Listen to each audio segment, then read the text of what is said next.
Error 14.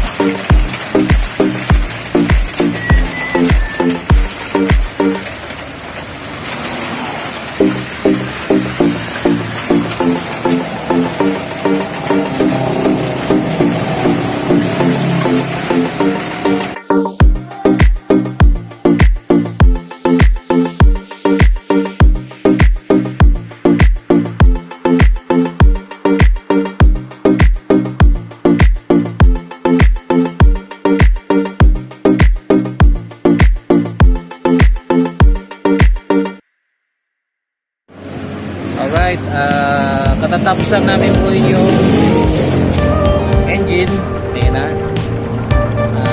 Try natin yung banda rin. Meron siyang error 14. Then ang isa pang naging problema yung sa magneto. Yung crankshaft ay nabusalsal yung dulo. Siguro sobrang ipit. Maling cooler. Maling tools yung ginamit. So ito, banda rin na natin. Alright.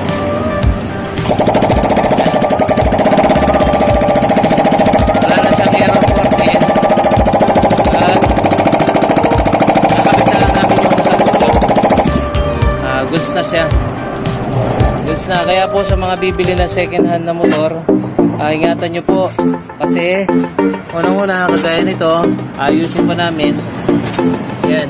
Nabili niya, ganyan na. Upon checking, timing namin yung timing ng makina dito sa magneto. Ayan ang na-discover namin. Wala na siyang nut. Alright, yun lang po. At magandang araw po sa inyo lahat. Salamat po.